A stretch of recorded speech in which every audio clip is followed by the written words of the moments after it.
Pemirsa Meja Edi Channel, gelombang politik Jakarta kembali memanas. Setelah hiruk-pikuk transisi pemerintahan, kini beredar kabar bahwa Presiden Prabowo Subianto tengah menyiapkan reshuffle besar-besaran, reshuffle yang disebut-sebut menjadi yang paling berani sejak awal pemerintahannya. Rumor beredar, analisis bermunculan, dan beberapa sumber internal mulai berbisik. Apakah kabinet akan benar-benar diganti total? Siapa saja yang berada dalam radar? Dan apakah kriteria ala Purbaya yang terkenal tegas itu akan menjadi standar baru dalam pemerintahan? Semua akan kita kupas tuntas dalam tayangan lengkap hari ini, jangan di-skip karena setiap menitnya berisi informasi penting. Dalam beberapa pekan terakhir, dinamika politik di lingkaran kekuasaan semakin terasa. Isu reorganisasi kabinet muncul bukan hanya sebagai gosip, tapi sebagai pembicaraan serius di kalangan analis politik. Istana disebut ingin memperkuat posisi, menyatukan arah, dan memastikan bahwa pemerintahan berjalan dengan stabil di tengah tekanan ekonomi global dan proyek strategis nasional yang harus segera dituntaskan. Sejumlah pengamat menyebut, Prabowo sedang mempersiapkan barisan yang betul-betul sejalan dengan visi besar pemerintah. Apa maksudnya? Kita lanjut. Pertanyaan besar pun muncul, mengapa sekarang? Ada 3 alasan utama yang sering disebut analis. 1. Efisiensi kinerja, beberapa kementerian dianggap perlu penyegaran untuk mempercepat program besar pemerintah. 2. Sinkronisasi kebijakan, pemerintahan baru ingin memastikan bahwa gaya kerja, prioritas, dan ritme kementerian selaras dengan target nasional. 3. Stabilitas politik, menguatkan posisi pemerintahan dengan menempatkan sosok-sosok yang solid, profesional, dan loyal pada agenda negara. Dan disinilah nama-nama tertentu mulai masuk radar publik. Nama Purbaya Yudi Sadewa beberapa kali disebut sebagai contoh menteri pejabat dengan kriteria ideal, tegas, disiplin data, tidak main-main, dan fokus pada reformasi struktural. Banyak analis meyakini bahwa Presiden ingin menghadirkan lebih banyak sosok seperti ini di kabinet. Apa kriterianya? Tegas, tanpa kompromi pada integritas. Bekerja cepat berdasarkan data, punya rekam jejak dalam pembenahan sistem, tidak terjebak konflik politik kelompok. Fokus pada hasil, bukan pencitraan. Inilah yang membuat publik makin penasaran. Siapa saja menteri yang akan digantikan dan siapa kandidat barunya? Di media sosial, sejumlah nama mulai ramai diperbincangkan. Ada yang disebut bakal digeser, ada yang disebut bakal naik jabatan, ada pula yang diprediksi akan masuk kabinet untuk pertama kalinya. Namun sampai saat ini, belum ada pengumuman resmi. Yang jelas, pembicaraan tentang reshuffle telah mengubah suhu politik nasional menjadi sangat panas. Setiap foto pertemuan, setiap gerakan pejabat, setiap kunjungan mendadak langsung dipertanyakan. Ini tanda reshuffle, ini sinyal politik. Situasi makin menarik. Sebuah narasi yang sedang viral di media sosial, artefak era sebelumnya dibereskan total. Frasa ini memunculkan banyak spekulasi. Sebagian analis menilai bahwa pemerintahan baru ingin mengurangi potensi friksi dengan menyusun tim baru yang benar-benar solid di bawah arahan Prabowo. Namun sebagian lainnya melihat ini sebagai upaya normal untuk membangun kabinet yang lebih efektif, bukan soal politik balas dendam. Kita tidak akan masuk ke spekulasi berlebihan, tapi jelas, waktunya perubahan sedang terasa. Laporan dari jurnalis lapangan menggambarkan suasana yang berbeda dari biasanya. Ada agenda pertemuan mendadak, ada rapat tertutup, dan ada beberapa menteri yang terlihat intens mondar-mandir ke istana. Ini membuat publik makin bertanya, apakah pengumuman reshuffle akan terjadi dalam hitungan hari? Di sisi lain, masyarakat memiliki harapan besar. Banyak yang berharap reshuffle, bila benar terjadi, bisa menghadirkan menteri yang benar-benar bekerja untuk rakyat, transparansi lebih tinggi, eksekusi proyek lebih cepat, pengawasan anggaran lebih ketat, kebijakan yang pro terhadap stabilitas ekonomi. Publik tidak mau hanya ganti nama. Mereka ingin ganti cara kerja. Jika dilihat dari sikap dan arah pemerintahan sejauh ini, ada 3 fokus yang sangat mungkin menjadi prioritas reshuffle. 1. Ketahanan pangan dan energi. 2. Reformasi birokrasi dan pemberantasan kebocoran anggaran. 3. Penguatan ekonomi digital dan kemandirian teknologi.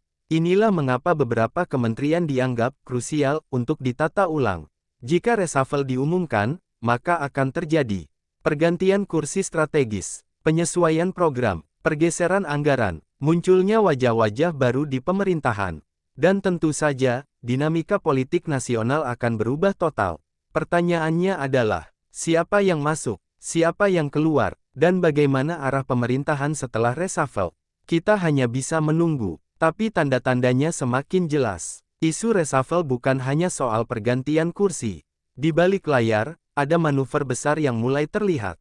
Sumber internal menyebut bahwa beberapa kelompok kekuasaan mulai melakukan pendekatan seperti menguatkan komunikasi dengan lingkaran presiden, menjaga jarak aman agar tidak terseret arus, menunjukkan laporan kinerja lebih detail dari biasanya, mengirim sinyal kesiapan jika diminta memegang posisi strategis.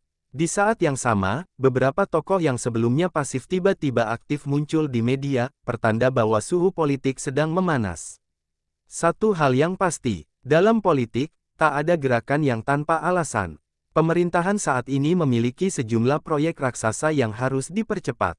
Mulai dari transformasi digital pemerintahan, program ketahanan pangan dan energi, percepatan industri pertahanan, hilirisasi yang masuk fase lanjutan, pembangunan infrastruktur strategis. Untuk melaksanakan proyek sebesar ini, pemerintah butuh menteri yang fokus, tidak terhambat konflik internal, mampu bekerja cepat, tahan kritik, bisa mengambil keputusan sulit. Inilah alasan mengapa reshuffle dianggap sebagai langkah penting. Analis politik dari berbagai lembaga riset memberikan komentar yang semakin seragam. Kalau reshuffle terjadi, waktunya sudah sangat dekat. Mereka mengamati pola, tidak ada agenda luar negeri besar dalam 2 pekan ke depan. Jadwal internal presiden sangat rapat.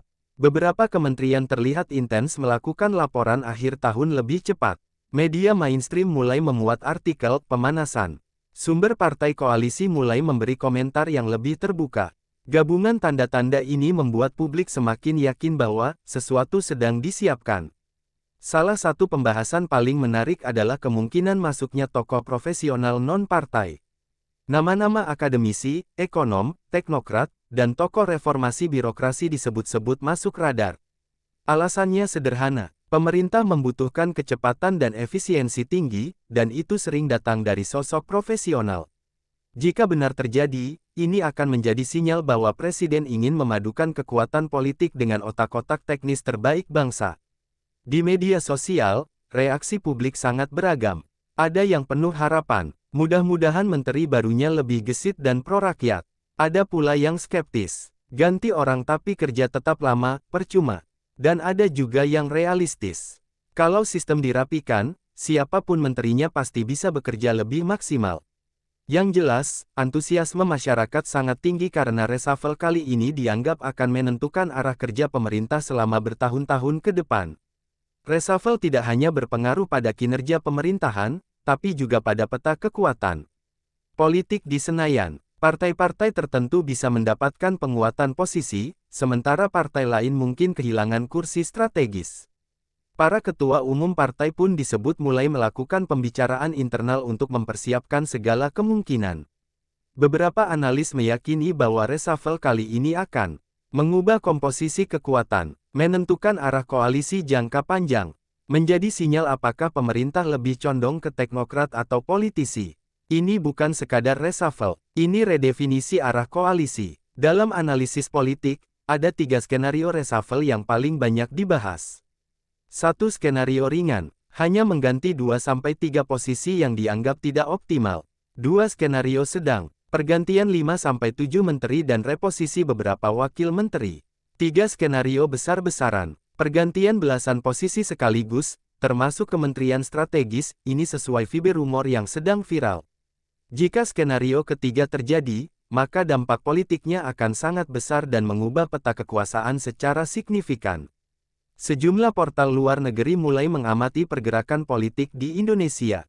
Mereka menyoroti stabilitas politik Indonesia pasca transisi, fokus pada modernisasi pertahanan, potensi masuknya lebih banyak teknokrat, dampak reshuffle terhadap iklim investasi. Hal ini menunjukkan bahwa dinamika politik Indonesia kini memiliki pengaruh besar di mata dunia. Satu hal yang dikenal dari politik Indonesia adalah selalu ada kejutan. Di masa lalu, beberapa reshuffle diumumkan tanpa bocoran, bahkan nama-nama yang muncul terkadang tidak pernah masuk daftar prediksi. Jadi, bukan tidak mungkin. Ada tokoh besar yang tiba-tiba masuk kabinet. Ada posisi yang dirombak ulang. Ada kementerian yang digabung. Atau ada sosok senior yang diberi tugas baru. Ini yang membuat dinamika reshuffle selalu menarik untuk diikuti. Jika reshuffle ini benar terjadi, maka pemerintahan akan bergerak lebih cepat. Proyek nasional bisa lebih terjaga. Sinergi antar kementerian meningkat. Kebijakan bisa dieksekusi lebih lugas. Dan yang paling penting, pemerintah akan memiliki kabinet yang benar-benar sejalan dengan visi besar Presiden. Pemirsa Ruang Baru Channel, isu reshuffle ini bukan hanya tentang pergantian nama, melainkan tentang arah baru Indonesia. Dengan kriteria ala Purbaya yang lebih tegas, fokus pada efisiensi, dan keberanian menata ulang sistem, masa depan pemerintahan bisa menuju babak yang lebih solid. Kami akan terus memantau tanda-tanda di istana. Jika ada pergerakan, Anda akan menjadi orang pertama yang mengetahuinya. Terima kasih sudah menyimak hingga akhir. Jangan lupa like, subscribe, dan nyalakan loncengnya. Sampai jumpa pada pembahasan berikutnya.